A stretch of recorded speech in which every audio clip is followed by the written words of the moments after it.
How many of you in this room have a loved one that has ever been incarcerated before? Has been incarcerated, been in prison, or have been pulled over by law enforcement, have sat in a county jail and started their life, trying to start their lives over and have a felony conviction? How many of you in this room that possibly, as a business owner, that you have an opportunity to hire someone, but because of their felony conviction, you choose not to hire them? How many of you in this room know human resource management, work in that department, and part of your company policy is that you don't hire someone with a felony conviction? Today I stand before you to speak about this issue of great significance because it is something personal to me and personal to some of you in this audience today because you have someone, you know someone that has experienced what I've experienced in my life as well. This issue not only just is a personal issue, it strikes at the very heart of our nation's principles and values. I speak about this issue because it has been plaguing our society for far too long. It is called the American prison system. Unfortunately, we have faced an alarming reality that our society holds the highest incarceration rate in the world, with a staggering 2.3 million people that are behind bars. But it's not about the number. It goes way deeper than the number. Over 70 million Americans carry the weight of a felony conviction on their shoulders. These are not just legal convictions or legal convictions, but they're also they're roadblocks that hinder individuals from moving forward in their lives. Upon release, individuals face over 48,000. Yes, 48,000 legal barriers that hinders an individual from moving forward in their life. We're talking about seeking education, seeking employment, finding a place to stay, higher education, and reestablishing their life after incarceration. Every year, approximately 650,000 individuals released from prison. Studies reveal that 2/3 of these individuals will find themselves back in prison within a mere 3 years. We're caught in this cycle that not only is perpetuating crime, but it's failing those who are literally trying to start their lives over again. The cost is astonishing when you think about what is the cost to uphold the state or federal prison system. It's over $80 billion. And the question that we have to ask ourselves as citizens of this society, are we really getting our money's worth? Something as simple as a job application that asks, have you been convicted of a felony? When individuals truthfully respond by saying yes, they're removed out of the hiring pool 90% of the time. That's extremely frustrating for someone who's really trying to get their lives back in order. Individuals have served 5, 10, 15, 20 years and maybe served time on probation or parole. And to still be denied a simple thing as saying you're hired. I personally understand this issue. I was sentenced to life in prison at the age of 19 years old for a crime that I committed less than 5 to 6 miles away from this venue today. I was paroled after serving 22 years and 5 months in the South Carolina prison system in 2014. So I know firsthand the challenges that come with seeking employment and reintegrating back into society. I can recall the time I applied for over 30 jobs, and I was denied every one of them for the only reason because I checked the box and was honest on the application. I can recall this. I submitted an application online. This company sent the email back, said, Mr. Young, we would like to invite you for an in-person interview the next day. I was so excited, but then I was like, are they going to deny me again? But so I went to Google. I researched the company. I took notes. I wanted to know what this company was about. I wanted to know what their mission statement was. Who was the founder of this company? What was their value that they had on the stock market? I wanted to know everything about this company to put me in a position to win. I had the interview. Man, when I speak to you, the interview was great. I answered all of the questions, checked every box, even the felony box. Crossed every T, dotted every I. I was feeling kind of good the first 10 minutes into the interview.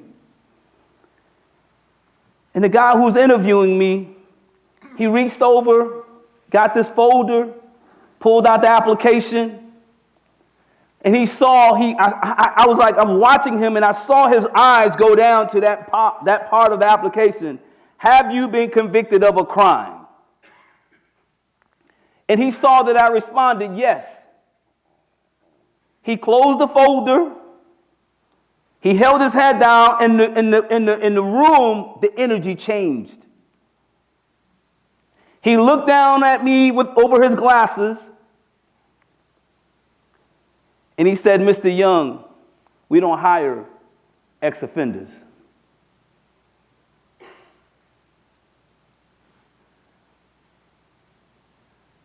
Words cannot articulate what I felt in that moment. Even in this moment I'm sharing, I get emotional. Because here it is, I have done my time in prison. All I want to do is to be a father, a husband, be a friend, be a person in the community to make a difference, and that requires me having a job. I stepped up, I pushed the chair back, reached out to him and said, thank you, sir. As I'm walking to my car, I felt like I got hit with a ton of bricks. Emotionally, I was again feeling dejected from being rejected consistently. I walked to the car, I started crying like a baby. Here's a grown man, 41 years old, who has done his time, has repented, has done everything that I could possibly do, and all I'm asking for is a second chance for a job. I'm not asking for a handout. All I want was a job. I cried. And then I had to compose myself because I got to call my wife and tell her that once again, I was not given the job because of my felony conviction. And this is a feeling that every individual who has a felony conviction lives with every day in this society. They struggle with this feeling of rejection and fear. Even when they are employed or they're given a job, they are afraid that within hours or days or weeks or months, someone's going to come and tap them on the shoulder. And excuse me, you have to leave the premises because your background just came back and we have to let you go, regardless of all of the great work you have done. That's a reality for people. When we say 70 million people in our society live with that, that's a real thing. So I propose to all of you today, the business owners, those who have the relationships, those who understand like the need, I propose a solution. That's second chance employment for all those who deserve it. Those who have proven themselves, those who have paid their debt to society, second chance should be given to these individuals. I encourage the business owners, the employers, I encourage you, I humbly beg you to look beyond their felony conviction and see the individuals before you. See them for who they are, not the mistakes that they have made. I made a mistake at 19. Why should I be held responsible at 41, 50, 60 years old, still being denied a place to stay? Because apartment complexes don't hire me. Don't allow me even not to be hired, but don't even allow me to stay because I have a felony conviction.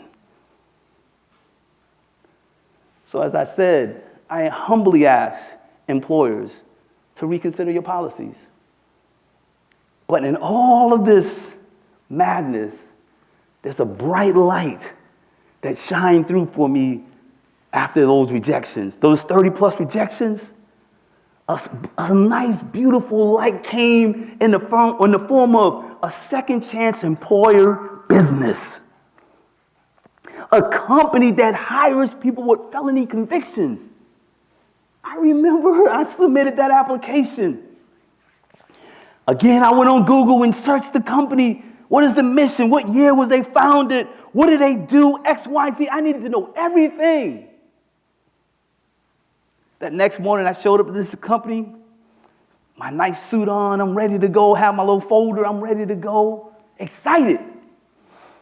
Got in that office, sat down at the interview table talking, and the first thing the guy asked me, he said, what do you think we do at this company? And I said, I share with him what he does, what this company does.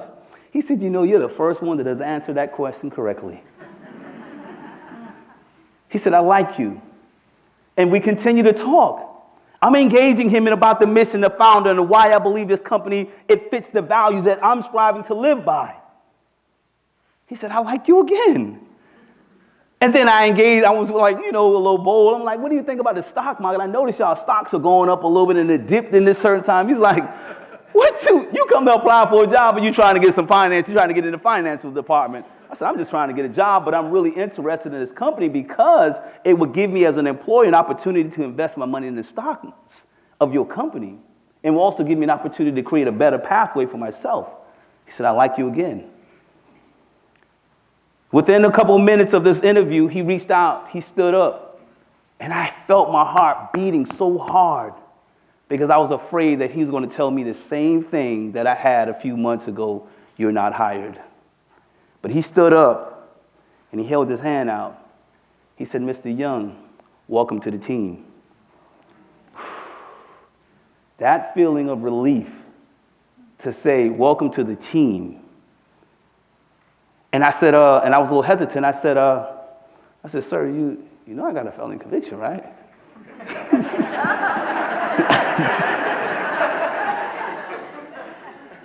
You know, I've been in prison for 22 years and 5 months. You know, I just got out of prison, right? He was like, oh, yeah. He was like, I said, I don't have to worry about 2 days from now you firing me, right? He was like, no, we embrace that. He said, you're actually the perfect person that fits our business model. We believe in giving people second chances. Within 90 days of this business, and within 90 days of me being employed, I was promoted within 90 days into management. Within 2 years, I bought my first house working with this company because I understood the power of finance, the power of working and building. All I needed was a chance. It's like so many people, the 70 million people we're talking about, all they need is a chance. That gave me an opportunity. I was able to buy a house for my wife and my daughter and move them into a house that I earned by working for this particular company. So what I'm saying to the employers is that it's bigger than just a job. When you employ people with felony convictions, you help them rebuild their lives. You help rebuild families. You rebuild communities. You rebuild societies. When you give people that opportunity to start their lives over after a mistake. I ask you all today, if anyone would know the mistake in which you made 10 years ago, and in this room right now, that mistake in which you have committed, that mistake that you made is plastered everywhere in this room today. That little thing that you got away with, but now everyone in this room knows. Do you think you'd be where you at today? Do you really think that you would be, would your friends see you differently? Would the job that you have, would you be right there, would you be at that job now if they know what you did 10 years ago?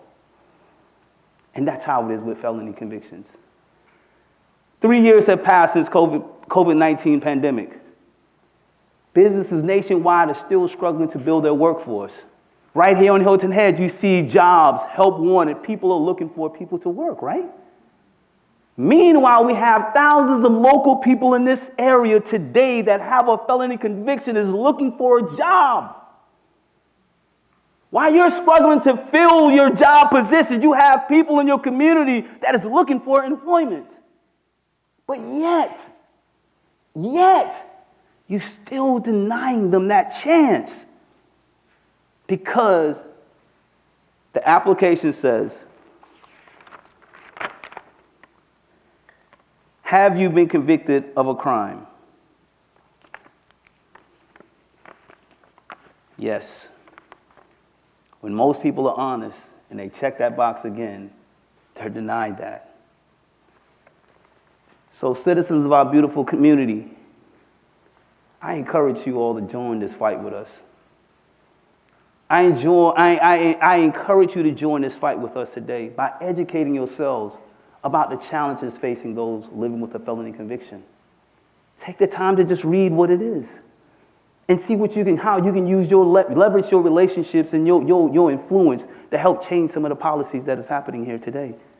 Use that. We need that. We can come together to bridge this gap and create a society that truly believes in the power of redemption. But it's going to take all of us, not someone who, like me, who is advocating for this around the country, but I need you all to join me in this fight. Let's change these policies. With that, we can create a more inclusive society, a more stronger society, a more stronger community when we come together to work. I leave you all with this. I am not the worst thing that has ever happened to me. I am not that 19-year-old kid who committed a crime that I am truly remorseful for to this day. I am not that 19-year-old kid. Prison changed me. My life changed. I'm standing before you now not as a 19-year-old kid who committed a crime. I stand before you as a 51-year-old man who's a father, who's a husband, who's a business owner. I stand here today because it was a company that gave me a second chance, that allowed me to rebuild my life. That when I walk into my house, I walk in it because I own it. I earned it. When I employ people with my business, because I'm a business owner now, right? So now I employ other people who look like me and have the same experience as me. I employ people now because I know what it feels like. That's what the power of redemption is that when you give someone a job, you lift them up so that they can continue to make an impact on the lives of other people. If this job didn't give me a chance, my question I always ask myself, would you really be here, Lester, today? Would you be standing on this TED Talk stage if this company that was a second chance hiring up gave you a second chance in employment, would you be here today? And I would tell you, according to studies, two-thirds of the individuals who get out of prison within 3 years, they return back. And the reason why they return back is because they are denied opportunity to take care of themselves. That's why they return back. Not that they love the environment, they are denied an opportunity to reestablish their lives. So as I said, I leave you. Understand that I am a husband, a father, a community advocate. I'm a business owner. I am not an inmate, nor an ex-inmate. I am not an ex-offender. I am not a convict. I am a human being who has made his mistakes and have paid his debt to society. And now I'm striving to be an added value to my community by using my voice, my experience to do it. But as I said, I need you all to join me in this. And I humbly thank you all for giving me this opportunity. And please be inspired to leave here today to make a difference with this power of redemption. Thank you.